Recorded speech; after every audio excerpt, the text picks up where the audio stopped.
Você já imaginou ver Platão sendo superado por Perry, o ornitorrinco? O animal de Phineas e Ferb dá um banho em qualquer pensamento desse incrível filósofo. E eu sei que parece papo de maluco, e talvez seja, mas acompanhe o raciocínio. Platão é mestre de Aristóteles, que é mestre de Santo Tomás de Aquino, que é mestre de Perry, o ornitorrinco. Cada um aprimora o pensamento anterior. É aquela famosa frase, o discípulo que supera o seu mestre. Tudo bem que ninguém imaginaria que o discípulo no caso fosse o Perry, mas é isso que eu irei te mostrar, então quem foi?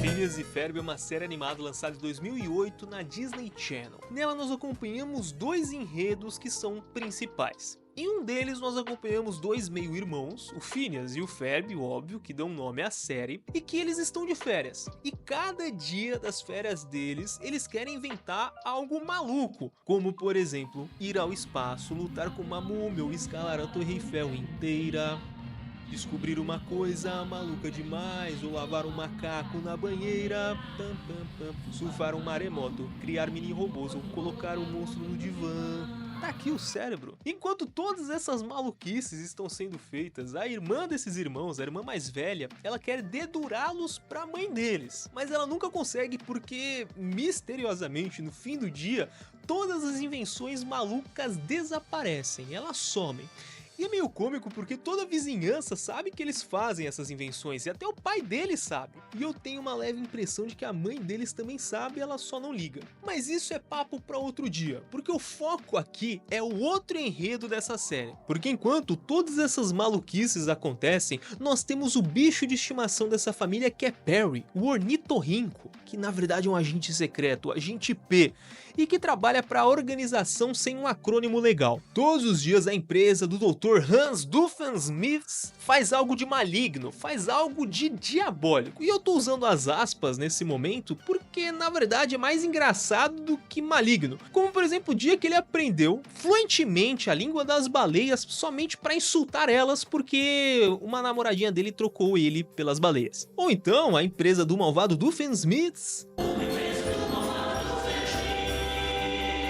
cria as famosas máquinas Inator. E certa vez ele até chegou a dar uma palestra motivacional sobre o método Inator. E basicamente esse método consiste em criar uma máquina do mal que sempre vai terminar em Nator. Como por exemplo Bigodinator, que joga um raio dando bigode pra galera toda. Então o nosso querido Perry, o ornitorrinco, agente secreto, é chamado para deter esse doutor todos os dias. Então ele entra pelo cano, que nem o Mario, chega no seu laboratório, no seu esconderijo high-tech. Só uma curiosidade, você sabia que é o próprio Dr. Doofenshmirtz que liga pra essa agência de espiões secretos pra avisar o que ele tá fazendo naquele dia? Oh, peraí, me diz, que esquema do mal você está tramando hoje? Bem, não é um esquema tão mal assim, tá mais pra uma travessura, mas eu inventei um Bigodinator.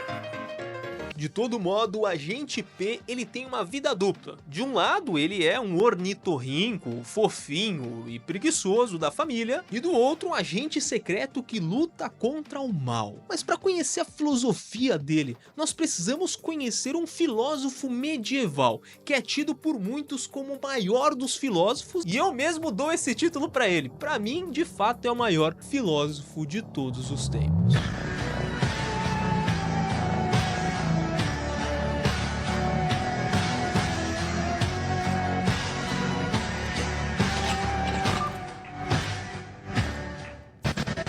Imaginem um monge grandalhão, quieto, apelidado de boi mudo pelos colegas. Este era Santo Tomás de Aquino, um dos maiores, se não o maior filósofo e teólogo que já pisou nessa terra. Ele viveu no século XIII, era um frade dominicano e é considerado como um dos doutores da Igreja Católica Apostólica Romana. Apesar do apelido nada bacana na juventude, o professor dele, São Alberto Magno, logo entendeu que o pequeno Tomás tinha potencial e falou: chamam esse aí de boi mudo, mas o mugido dele em matéria de doutrina vai ecoar pelo mundo inteiro. Dito e feito, o mugido de Tomás ecoou pelos séculos, tanto que séculos mais tarde cá estamos nós falando justamente sobre sua doutrina. Ele escreveu obras gigantes, sendo a maior delas a Suma Teológica, que pretende explicar sobre tudo, sobre Deus, sobre o universo, sobre a vida, sobre a lógica. Mas o que interessa para nós são alguns pensamentos chaves da filosofia de Santo Tomás. a saber, a ordem hierárquica do ser, a lei natural, o fim ou finalidade das coisas e a busca pelo bem supremo. E talvez você não entenda, mas eu vou te fazer entender direitinho o que eu tô falando. Primeiramente, a ordem hierárquica do ser. Imaginem uma escada. No degrau mais baixo nós temos as coisas que não possuem vida, pedra, água e etc. Um degrau acima nós temos as plantas, que elas têm vida, mas elas não sentem. Um degrau mais acima ainda nós temos os animais. Estes sim têm vida e sentem, mas não são racionais. E por fim nós temos um outro degrau que são os homens. Nós temos vida, nós sentimos e nós temos razão. É claro que para São Tomás essa escada continua até chegar em Deus. Uma gradação até chegar em Deus. E aí entra a lei moral. Ele dizia que Deus, ao criar tudo, deu a cada criatura um manual interno para alcançar o seu propósito. As pedras, os planetas seguem as leis físicas direitinho. Os animais seguem os seus instintos. Um leão, por exemplo, ele não tem dilemas de matar ou não matar aquela gazela. Se ele estiver com fome, ele vai matar. Ele simplesmente segue a sua natureza de leão. O cachorro ele não pensa sobre enterrar o osso ou não. Ele já tem um instinto para isso, mesmo que ninguém tenha ensinado ele. Mesmo que ele não tenha tido contato com outros cachorros. Ele instintivamente já sabe como abrir um buraco na terra, colocar o seu osso e fechar o buraco para depois ele dar uma olhada lá. Já nós, seres humanos, também temos inclinações naturais, como a sobrevivência, buscar conviver em sociedade, cuidar da família. Porém, a grande diferença é que nós temos razão e livre-arbítrio, o que significa que nós podemos escolher seguir ou não seguir esse manual que tem impresso em nós. Deus nos deu uma natureza que ela é ordenada para o bem, mas ele não criou robozinhos. Nós temos liberdade para não seguir aquilo que nós fomos feitos para. Ele nos deu a liberdade. E nós agimos bem conquanto seguimos essa ordem. E agimos mal quando rejeitamos ela. Qual o fim das coisas? Aqui entra o conceito de finalidade. Tudo existe para cumprir um propósito. Tudo existe para algo. É só você olhar ao seu redor. O meu óculos existe para que eu possa enxergar melhor. O coração existe para bombear o sangue. O fogo existe, entre outras coisas, para aquecer. As asas de um pássaro existem para que ele possa voar. E o ser humano? Qual seria o seu fim?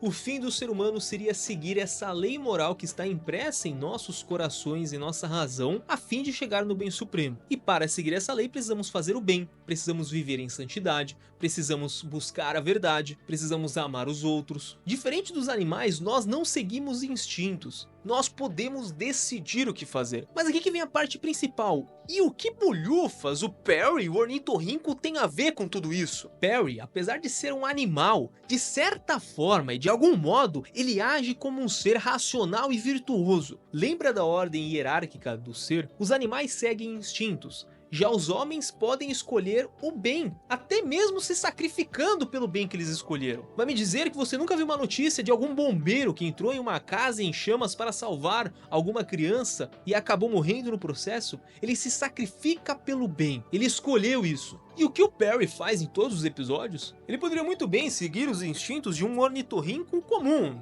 dormir, nadar, comer, brincar e sei lá o que um ornitorrinco faz. Mas sempre que o dever chama ele larga tudo e vai fazer o que ele precisa. Ou seja, ele escolhe o bem maior ao invés do bem menor. Ele escolhe o bem ao invés do conforto. Isso é exatamente o que São Tomás diz que uma criatura racional e virtuosa faz. Perry sacrifica os seus instintos básicos para atender um chamado mais alto, proteger os outros, deter o mal, salvar o dia. No manual de instintos de um animal normal, não estaria arriscar o couro para salvar o mundo. Mas Perry faz isso todo santo dia. Ele sente uma obrigação, um dever moral de acabar com o mal. Algo que na filosofia tomista somente os seres racionais seriam capazes de fazer. Perry não apenas pensa, ele decide. E decide sempre pelo bem. Ele sempre segue o lado da justiça e da ética. Tanto é que ornitorrincos possuem em suas esporas veneno. Ele poderia envenenar o Dr. Doofenshmirtz, mas ele não faz. Isso até foi falado no desenho, que o Perry tinha isso. Mas ele não faz porque ele decide salvar o dia de uma forma ética, de uma forma muito justa. Quando decidimos largar o conforto de um lado, preferindo fazer as coisas boas, estamos nos aproximando de Deus. A doutrina cristã, por fim das contas, é essa. É a teologia da cruz, que o sofrimento nos aproxima de Deus. E é o que o nosso amigo faz. Larga sua vida de pet e vai atrás do Dr. Hans Doofenshmirtz, acabar com todos os seus planos malignos e com suas armas Inator, ou seja, Perry. O ornitorrinco é em última instância, alguém que procura Deus.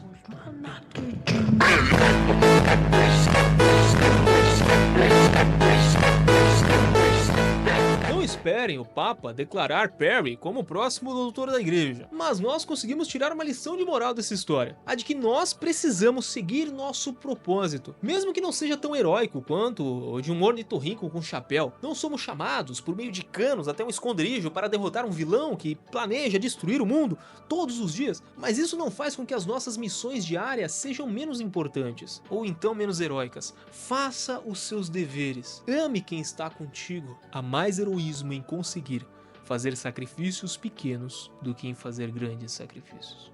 Mas será que é possível um herói viver uma vida sem sentidos? E se nós vivêssemos no mundo de Fortnite e no universo de Albert Camus? Para descobrir como seria viver na mistura desses dois mundos, só há uma forma: clicar no vídeo que vai aparecer em algum lugar aqui da tela. Salve Maria Santíssima e viva Cristo Rei!